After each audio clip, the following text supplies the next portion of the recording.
Okie dokie. So we have done a broad overview, and then we talked about one of the most essential elements of the practice, and that is the point of attention. And I think it's important to point out that the essential elements, the core aspect of the methodology of the practice, if you were to remove any one of these elements, this practice won't work. You might get some benefit from it, but I can't say with any degree of confidence that what we're aiming for with the four directions practice would be reasonable without these essential elements. So remove the point of attention, you do not have the four directions of attention. That makes no sense. Like it's intrinsic, it can't be removed. Same with what we're talking about today, which is intending our points in advance. So yesterday we talked about points of attention.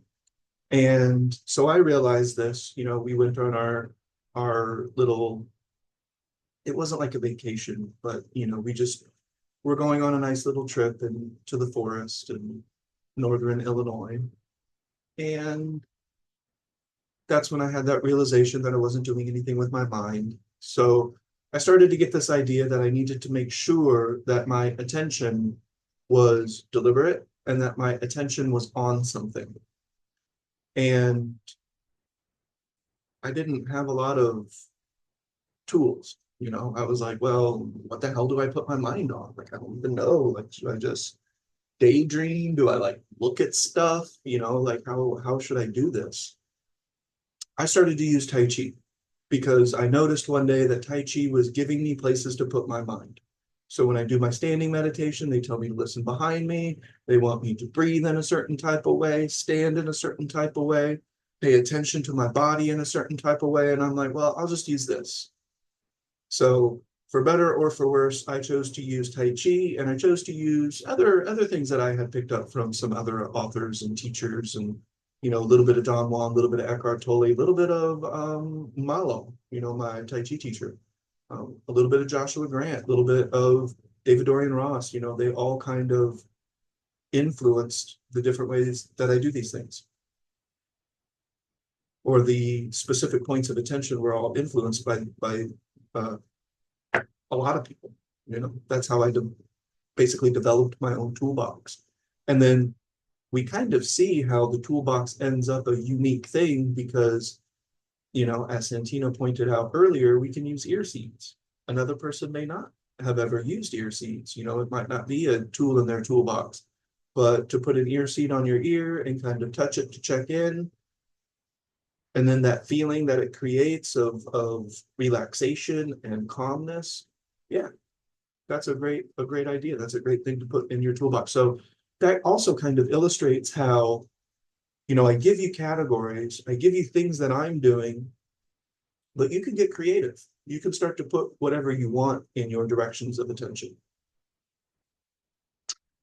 But even though I was developing my toolbox, there was something missing because we came up with a term, and of course, any terms that I mention that seem undefined, it won't be long and you'll have an entire 2-hour video on it.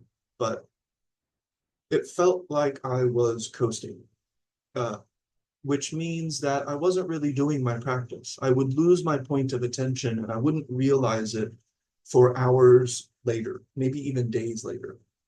And I think probably those who've been practicing this for a while, that's probably happened to you too, at least in the beginning, where you're practicing and then you think you're practicing and then you're getting busy and you're doing stuff and then you're not really practicing, but you don't really realize it right away until, something happens and you're like, oh shit, like I wasn't really doing my practice at all, was I?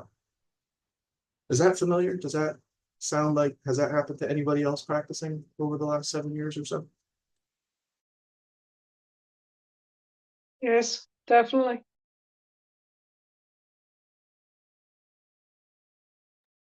I knew it had. It was just a time for me to take a drink of coffee. But of course,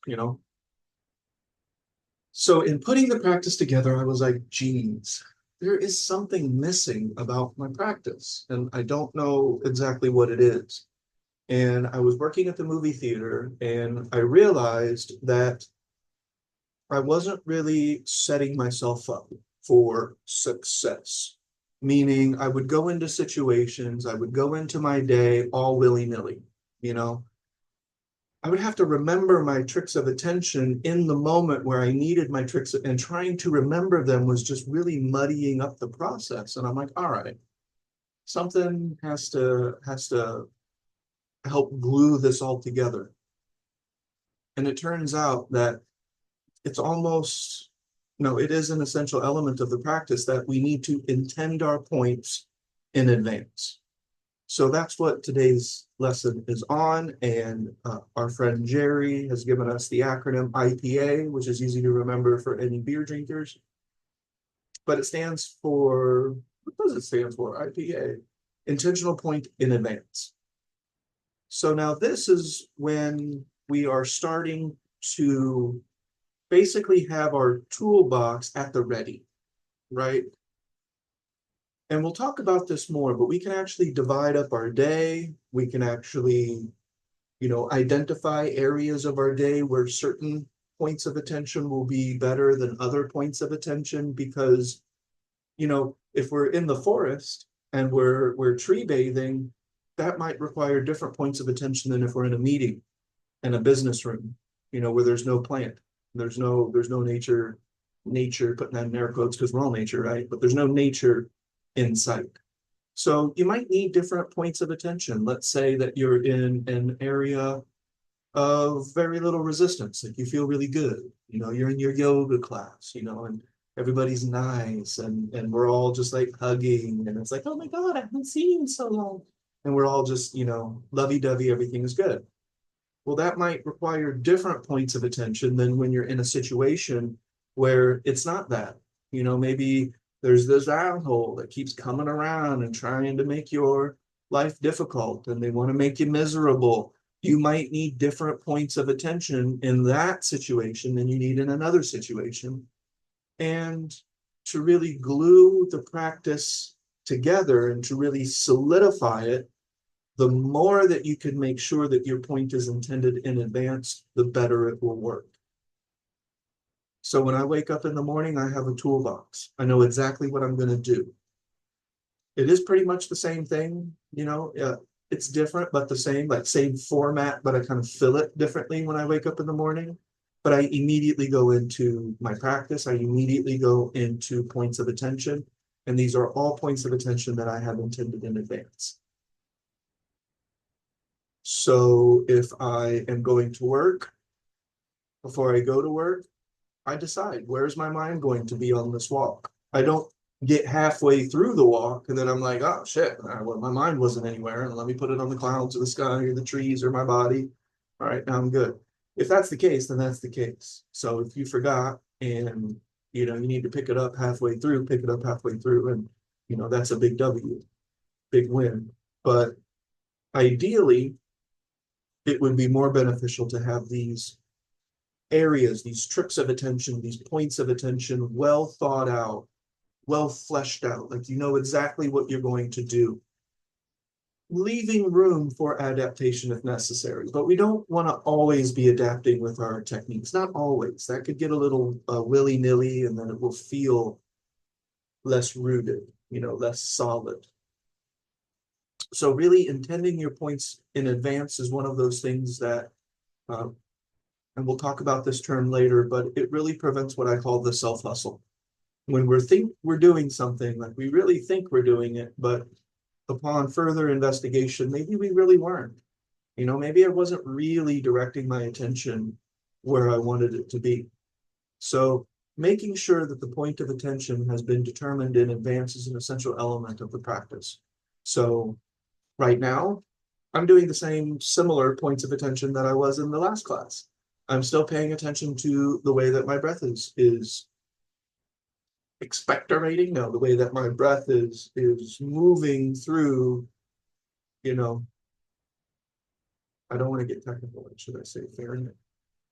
The way that the breath is moving in a smooth fashion so that my words are a little bit more smooth and that my breath is still. a point of attention. So I still have my breath as a point of attention. I still have my body as a point of attention. I'm still using external attention, and I have a state of being that I'm cultivating at this moment, which is my cognition direction. And again, we'll talk about the directions and really break that down for you.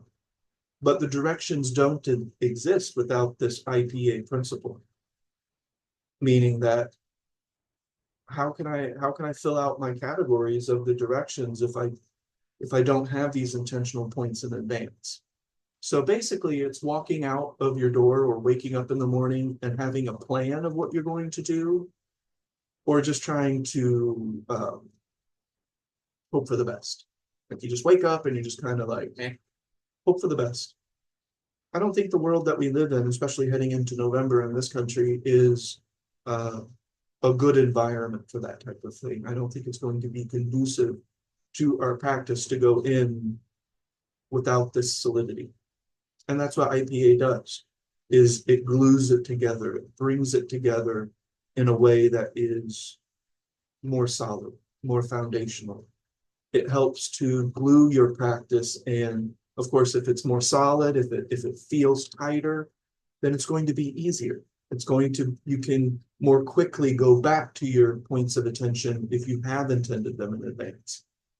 So here's an example. Or actually, is there any questions so far, intending points in advance? Do you have any examples that you want to share real quick, or?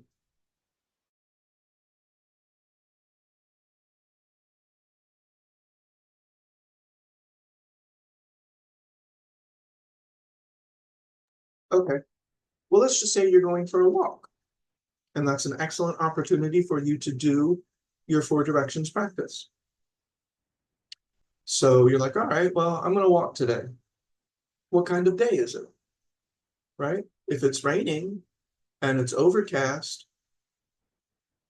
clouds and the sun and birds in the sky and things like that probably won't be your point of attention. How could it? Because they aren't there. Do you see what I mean? So I'm going to go on a walk and today it's raining.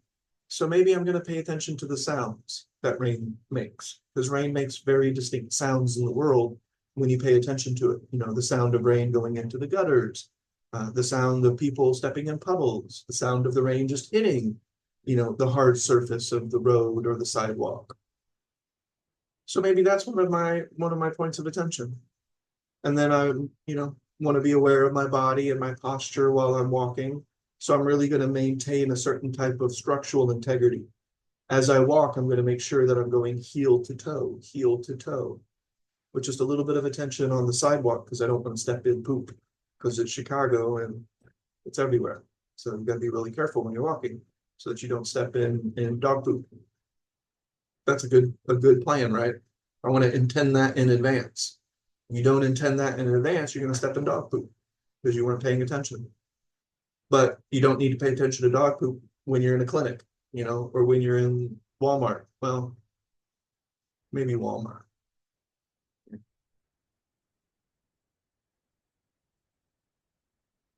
So it's raining. And maybe because it's raining, I could use reflections, the reflections that are made on the puddles and stuff, because the light of the world is different when it's raining. So you see, my points of attention are changing based on my environment, based on what I want to do throughout the day. And so I have to intend them in advance before I leave. So has anybody, we used a term that we're going to define later. We called that term coasting. I'd recommend writing it down so that you come back to that video when we make it. Coasting, hustling ourselves. That's basically when we have good intentions, but then we haven't really set up our practice. We haven't really set a point of attention up. And then we're like, okay, yeah, I haven't really intended my points in advance. I'm gonna sit down, I'm gonna watch this movie. And then before you know it, your attention is not deliberate. And the movie is over and it's 2 hours after the movie. And during that entire time, you did not have an active point of attention. This is an imaginary scenario, but that can happen, especially if the points aren't intended in advance. So you You sat down, you got on the couch, but you didn't really intend where you wanted your mind to be during that 2 hours or 3 hours if you're watching, you know,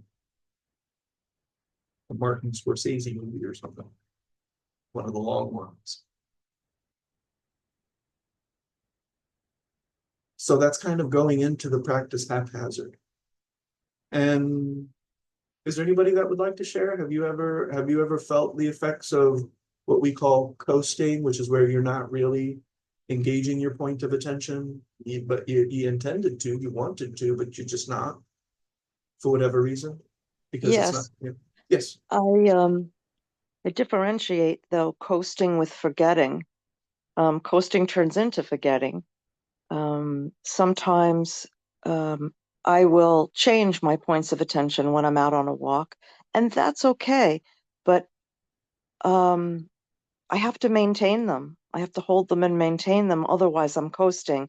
Then I'm just um, hustling myself, thinking that I just changed my point of attention to sunlight now, and I've just changed my attention to birds, and I change, and now I'm not really holding any point of attention. I'm being distracted by things, and sooner or later, then I lose my breath, then I lose my feet on the ground. I lose a direction, I lose two directions, I lose my point of attention, even if I only had one. Um, it'd be, and then coasting turns because I feel good and I feel calm and I feel relaxed because I've been practicing. And then sooner or later I forget. And then time frame goes by and I go, I'm not practicing anything.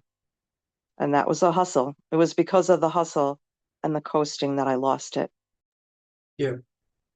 Yeah. And that raises a really good point that this practice, I think, is actually harder when you do feel good, when things are going well, because it's easy to put the practice at the wayside because things are going how we want them to go. Maybe we're at a party and we're surrounded by friends and family and everything is great and we just lose our practice completely.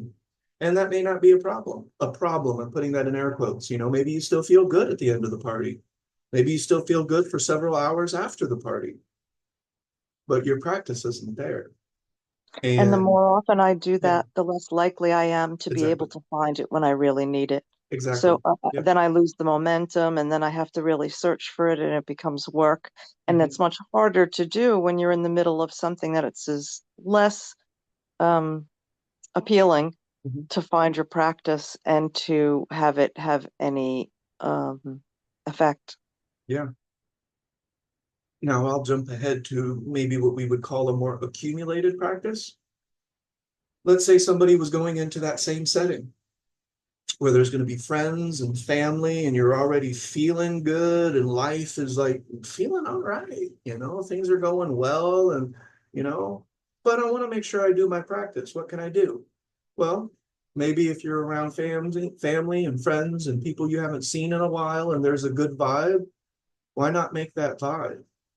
That feeling a point of attention. Maybe you could even put attention on your chest space, open up your heart around these individuals, feel into your body, feel into the room. And then it's like, wait a second, I just took something that was already good and I just found an amazing underlying quality and aspect to the moment that I've never seen before. And then maybe you have a realization or you have, this beautiful thought or feeling or emotion that surfaces that is even better, putting that in air quotes too, than if you weren't doing your practice at all. So I think doing the practice at times that normally feel good only makes it better. Doesn't make it harder. It doesn't make it worse. It can only make it more profound. It can only make it deeper. It can only create the space necessary to notice dimensions and aspects of the thing that we may not have noticed otherwise. So I would say that this practice is more difficult in the beginning when you're feeling good, because it's easy to redirect when you're feeling bad. Like when you're feeling shitty, you're like, I don't want this. I'm going to redirect. Like that's the impetus. You go to the doctor when your stomach starts hurting. What we want to do is try to catch it early, or maybe even prevent the thing from hurting in the first place through our actions and the way that we interact with our own our own mind and our own psychology. Yeah, so I think that's a great point. And I would say that intending points in advance, it's a thing to do, it has to follow the balance principle. So one thing I wouldn't recommend, let's say that, and I'll use Shayna as an example. Let's say Shayna wakes up and she says, all right, these are my 5 points of attention and I'm not changing them. Like, this is it. I have intended them and I'm not going to change them at all. I think that's too stiff. I think that's way too rigid. I don't think that's allowing for the adaptability that you'll need throughout the day, unless you're just hunkering down in the corner of your room and you're just not going to interact with the human species for the rest of the day. Then you might be all right. But otherwise, I don't think that's going, I think that's too stiff. That's too rigid. And there was some confusion, I think, in a few years ago when we would do this practice that we thought we had to jump out of bed and we had this point of attention and this is what we're going to do all day. You could, if that floats your boat, if that's an experiment or something that you really want to do, you could to a certain extent do that. But I think that's too stiff. But then on the other hand, we're all willy-nilly and we haven't really intended much in advance. Now we're too loose, too loosey-goosey with our practice, and that will end up coasting, we'll end up self-hustling. And before we know it, we're not really doing our practice, but we think we are. Like, oh no, I'm doing my practice. I feel great. I'm doing it. Wait a second. No, I'm not. Like, no, my attention was not in any intended point in advance just a moment ago. Okay, I got to get back to my practice. That type of thing. So really what we're looking for is a comfy middle spot where I wake up in the morning and yeah, I got some points of attention, but I'll change them if I need to, but I'll still declare it in advance and it will still be something that is intended in advance. Does that make sense? Very simple principle. And some of these things I could have talked about, stuffed it all into one long video, but I am breaking this down. So tomorrow we'll talk about another little element of this that it's like, wow, feels like, we really could have just squeezed these together. I know, like, believe me, I know there's a million ways I could talk about this stuff. As Santina pointed out, I can talk about this on a biological level now. You want to talk about the action potentials in the neurons and stuff like that, let's do it. You want to talk about this in a law of attraction kind of way. All thought is taking us away from source. Let's do it. I could talk about it that way. You want to talk about it in a warrior training kind of way? Cool. I could talk about it that way too. I could talk about this in a million ways. So any questions so far about IPA, intending our points of attention in advance? Yes, Santina. Okay, so let's say you get up in the morning and you've picked your point of attention, you have your mantra, you're doing your practice, and you're feeling fantastic. By noon, you're still in your practice and you're feeling good. What's the difference between knowing you're in the flow and coasting? It's like almost the same feeling. The biggest difference will be the active point of attention. And when you are in these two different scenarios, you'll be able to feel the difference because the active element of attention has a feeling. And that's something that we haven't really talked as much about, but notice when you're doing your practice. So this is kind of a homework type of thing for you. So when you're doing your practice, just pay attention to the feeling of deliberate attention, the feeling of focusing voluntarily. That actually has a type of feeling to it where it feels empowering. And that won't be there when you're coasting. And so when we say intentional points in advance and point of attention, so if I were to drop out of the sky and say, Santina, where is your mind now? If you were really doing your practice, you would be able to say, oh, right, as you jumped out of the sky, this is what I was doing. You couldn't possibly be coasting. If your attention is active on a point of attention, that is not coasting. But when you're thinking of the point of attention and it does there, I'm just confused. When you go more into feeling, to have your brain on the point of attention without it being a feeling is where I get confused. It seems like the point of attention becomes the feeling. It does. And now you're actually getting into I don't like the word advanced, but when we divide the four directions up, we have one direction that's called cognition. And this is a functional group, by the way. This isn't any absolute way of looking at the human experience. Mhm. This is functional categorization. We're just categorizing things so that we can functionally work with it. But we put something in what you're talking about would be in what I would call the cognition direction, and that's actually when we start to get to the cultivation factor. So emotion is in the cultivation, or is in the uh, cognition direction. And again, that's because you can pay attention to how you feel, the emotion, while simultaneously paying attention to your breath, while simultaneously paying attention to your body, and while simultaneously engaging your outside environment. So you're able to do all four of those things at the same time. And eventually, I go from the word emotion to state of being. And now this is definitely a little bit more of an accumulated topic, but that state of being can become your point of attention, but it's still IPA. So for example, I cultivate contentment. I don't Mhm. like looking at the clock. I don't like, oh my God, I got to work tomorrow. I have 12 hours. I can't wait for my next day off. I don't like that. I don't like the feeling that that creates. I don't like the audacity to be like unhappy with the moment. You know, I'm alive. Mhm. I'm not going to take my life for granted willingly, to that extent. So I make sure to redirect my practice and to go back to that feeling of contentment. That has taken a lot of practice to get to the point where I can create the space to simply engage that feeling, but that is where we're going to get to the point where now our state of being and state of our emotions is an aspect of state of being.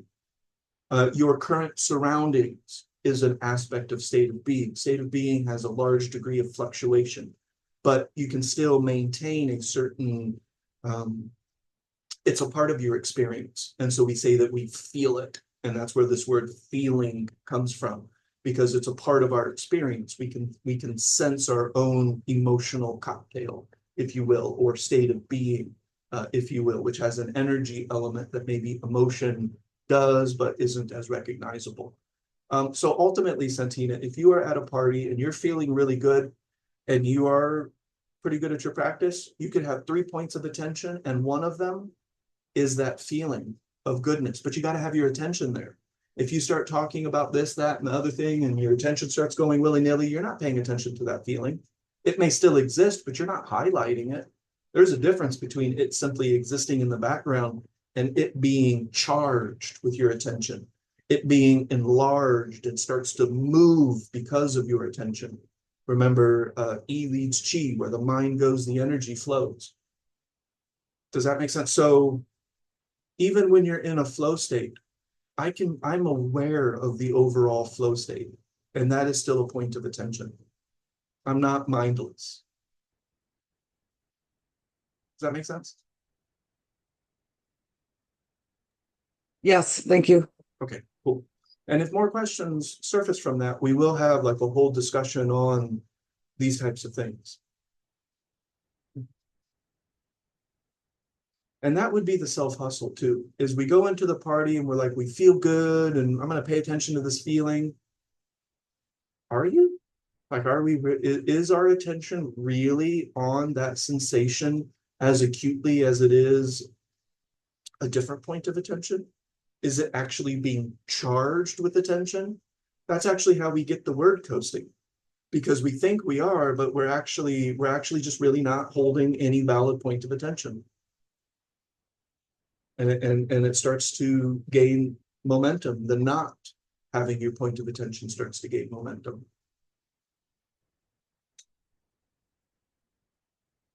But there will come a time where, since we're still talking about intending points in advance, I have a variety of emotional states and states of being. That's where my practice is now.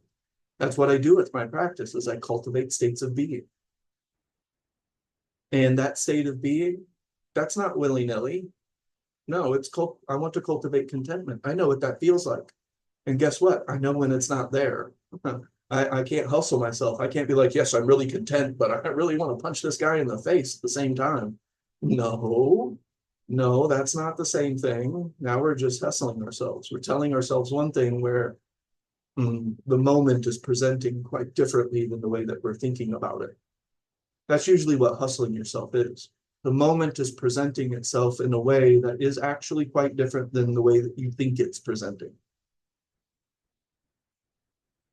I would also say that if you are able to pay attention to the feeling in that setting, Santina, words are not going to be as predominant in your mind because that's the same direction. And this is from experience. The more that words start to invade your mind, you are not going to be able to pay attention to that good feeling. That good feeling will no longer be a valid point of attention because thought will interfere in that direction. So that's another reason that I put emotion and the state of being in the cognition direction, because you cannot maintain a verbal word-based thought stream for any significant amount of time and expect to hold that state of being or that emotion. Why? Because the thought will start to dictate it. Soon the way that you feel and your emotion will be a reflection of the thoughts that you're thinking and not the practice that you're practicing. Does that make sense?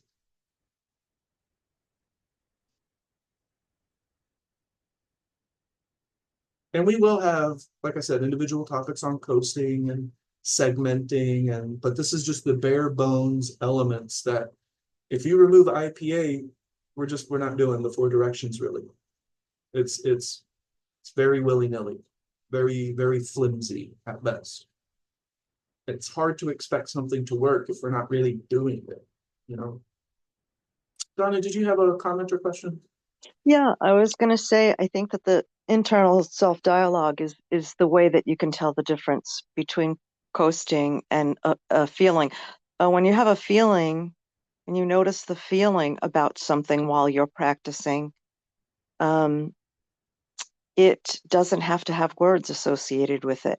Just like a point of attention. If my point of attention is temperature, I feel the temperature on my skin. I feel the temperature that I touch. I feel the temperature of my feet in my shoes. I feel the temperature when the wind changes. So I can feel all those things probably in the beginning when I'm choosing one or 2 points of attention, because that's all I'm able to maintain in the early stages of this practice. I can hold more now, but in the beginning, I picked one and then 2. And what I noticed was a derivative was that my internal self-dialogue diminished.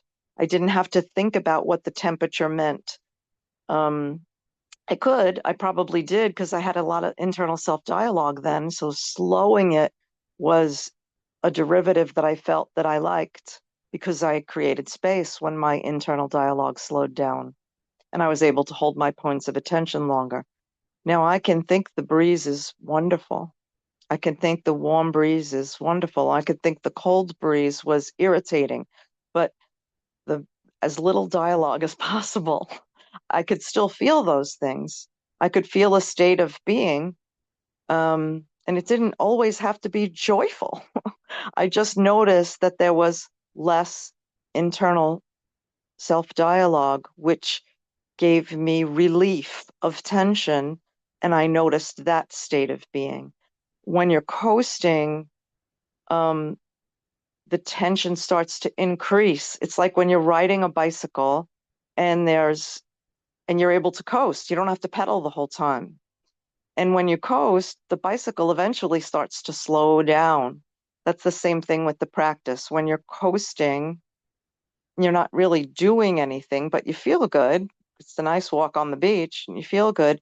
But then the internal self-dialogue starts to increase and that space starts to decrease, that feeling of space and contentment, because now I'm thinking again.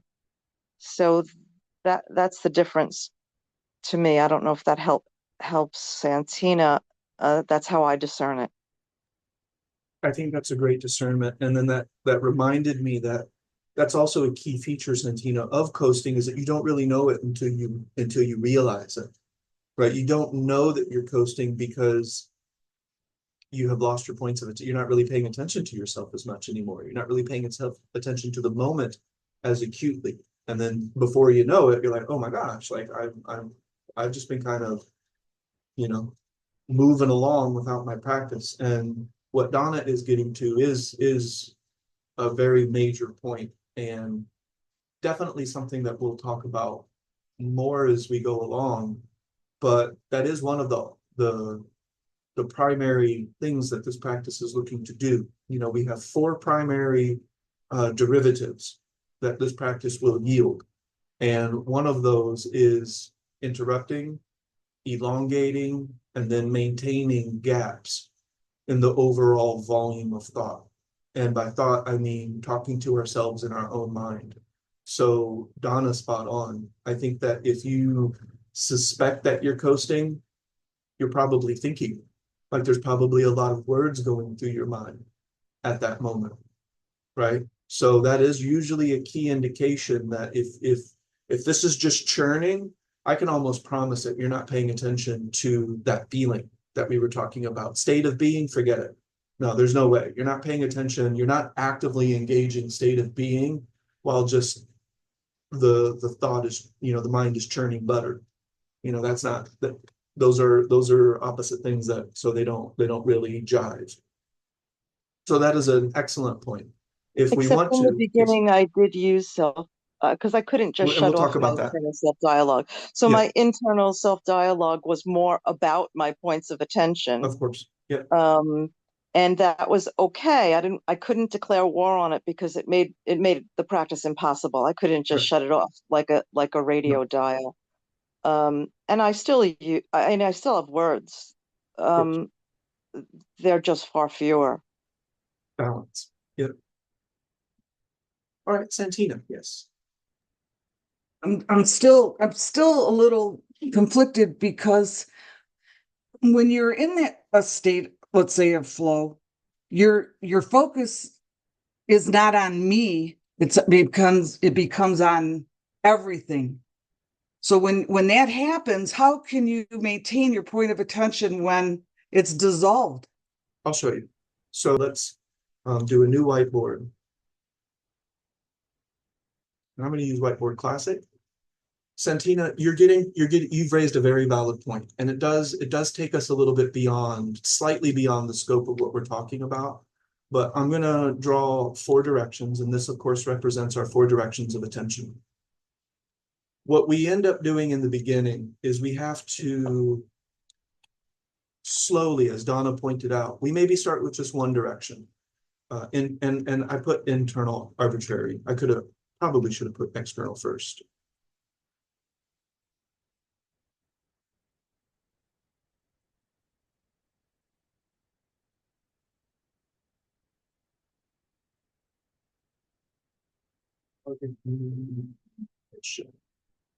Okay. So when we first begin our practice, we are typically flirting, you know, with these directions. Like we spend a little time in internal, and then we spend a little time in external, and every now and then we're able to add some breath, and now we've linked up 3 points of attention. Maybe we're using mantras and productive self-dialogue, and now we have, you know, that direction of attention going, and that's all good. So, you know, that's how we work the practice. Let's flash forward a little bit. Let's assume that we're starting to incorporate these directions of attention all of the time. Or, you know, we're really elongating now. Like we're able to really elongate the space and the amount that we are actively engaging the present moment. So our IPA is still very active. So the effect that you're talking about, Santina, is something that I have thought about, and I've addressed, I've felt, and so, you know, I definitely have a way of explaining it. What you're talking about implies that we have all four directions of attention active. If you are a very good basketball player and you want to get into the zone, thinking about basketball is not going to help you do that. You know, thinking and remembering the shots that you missed, or thinking about the pressure and your contract negotiations that are coming up, none of that shit is going to help you get into the flow state. We can just, and I don't prefer the term flow state, but this is another way of explaining that same term. So we really have to have a pristine cognition. Now, the basketball player has probably developed ways that they can focus the cognition direction of attention without words. That's why they're good at what they do, because they can clear their mind. Have you ever seen a basketball player at the free throw line? They typically have a very deliberate, specific ritual that they do that's the same every single time, so that they can interrupt any thoughts about what they're doing. But their external point of attention is that basketball hoop. Their internal point of attention, they're a basketball player. They're a professional athlete. I can absolutely assure you that they have internal body awareness. They're aware of their body in space and time without even meaning to do so. Without organizing it, they're still doing it. And what about their breath? What does that basketball player do when they're at the free throw line?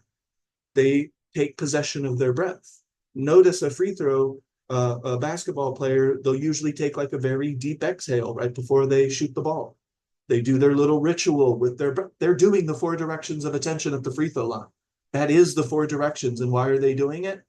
To increase their capacity to play basketball, to do their skills better. What happens, Santina, to finally answer your question, is all of these points become active. And that is the flow state.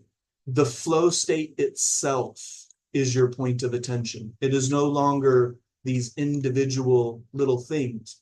If you did put your mind on the individual thing, it would be there. But now you're starting to synthesize. You're starting to bring the directions of attention together. And that will also lead to that feeling of the state of being. Because the state of being is not just cognition. It's also your internal attention, your external attention, and your breath, leading to that state of being that you can now perceive or maybe even generate at will. So you're getting to an aspect of advanced practice where your entire state of being, a synthesis, has now become you're still doing it, and it's still intended in advance, because now it's this overall synthesis that you're paying attention to. So, Santina, the flow state itself becomes the active point of attention. And that flow state automatically includes those other directions. Does that make sense? That is an advanced practice. Like, that's somebody that is, if you're because what did Donna say? The moment that words start to come in, you can forget it.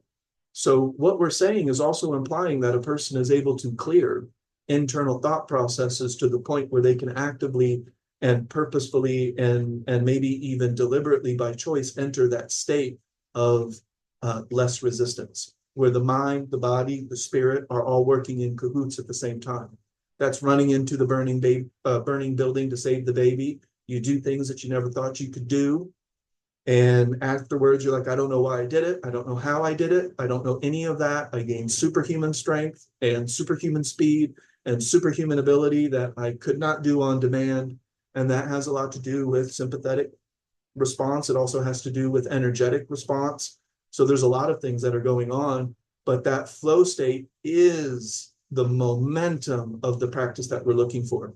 So in theory, Santina, your life becomes a flow state, and that can become your point of attention. So when I am fully engaging the feeling of contentment, that feeling starts to become my bubble of perception. But I'm still engaging the exterior environment. I'm still engaging my body with deliberate points of attention. But my focus is on that state of being. And that's in the cognition direction. And then that starts to basically just shine. That starts to synthesize the other directions. And now you're still doing it. You're still active. If I dropped out of the sky, you would still be able to answer the question. But it's not as you're pointing out, Santina, it's not as choppy. It's not as, this is my point exterior, because we're assuming that this person has a lot of momentum in their practice. So it's not as choppy. The sphere starts. Yes, exactly. Now, we've broken it into the 4 directions so that we can work with it functionally. But there does come a time, if you are able to clear your thought, and pay attention to your state of being, boy, you're doing it. I mean, that's it. That's the thing. That's the ticket. And that will feel like the flow state. And it won't feel so choppy. It won't, because your practice. It's just like, when you're learning to shoot the free throw, you're like, all right, well, where do I put my foot? Now, where do I put my body? And all right, I do this little thing. And then I'm sorry for the sports analogy, but it's just the first one that came to my mind. That's going to be choppy, isn't it, Santina? It's going to be like, well, but that person in the flow state still does all of that stuff. But their awareness, their consciousness, we're starting to get into what I call synthesis, what I call balance, the power that comes from that. And I would call that personal power. Eventually, that can become your point of attention, the underlying power of the universe, which some people may call synchronicity and things like that, can become your point of attention. So that's a little foreshadowing to future topics, but it's still a good topic with the IPA because, to Santina's point, when we're in that flow state, do we have these little, yes, but you don't really notice them as individually anymore because you have started to synthesize, right? It's like riding a bicycle. You don't, when you're riding a bicycle and you've already learned it, you learned it when you were a Yes, kid, good and example. you're riding a bicycle, you're not thinking about all the aerodynamics and the Mhm, balance and the things that go into play to ride. mhm, But when you're learning, boy, you're sure aware of them. You're aware of, same with driving a car. You don't mhm, think about your foot moving from the gas to the brake. It mhm. just does. And you don't think about, when I look at a car to my right, I don't start driving towards it. I've already corrected that behavior with a million minute points of attention that I no longer am aware I'm even doing. It comes Right. naturally. Yes. But The same thing yes, works for the practice. And so to yes. talk about the flow state when we're just learning to hold and maintain a point of attention Mhm. and notice when we have internal dialogue increasing, those are the learning to ride a bicycle things, Right. when somebody's still holding on to the back and pushing you so you can get the feel of what it's like to balance, Exactly.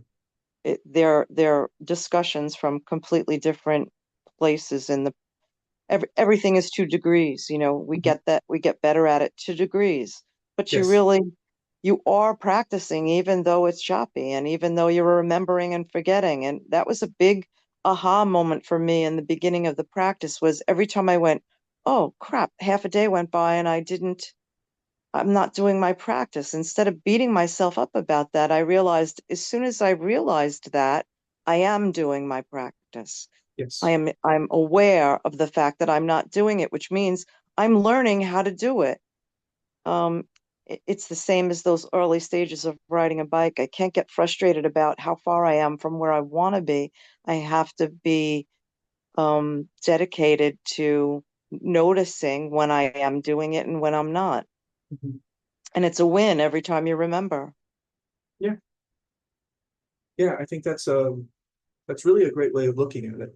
And whether it's riding a bike, we can use all kinds of little um, examples and ways of looking at this. But if you were to drop out of the sky and ask that basketball player, who's really good and they're really in the zone, where is their mind? They could still tell you if they have to answer. It's like, oh, well, my mind is on the game. Well, what are you thinking? What thoughts are going? No thoughts are going through my mind. My attention is on the ball. My attention is on my spatial awareness because I'm playing a basketball game that involves my body, or I'm riding a bicycle that involves my body and balance. So when you're riding a bicycle, you feel the balance, but you're not necessarily isolating the balance like you did when you first started learning, because you didn't, you would go from not feeling it to feeling it, not feeling, and when you don't feel it, you fall over, right? That makes sense.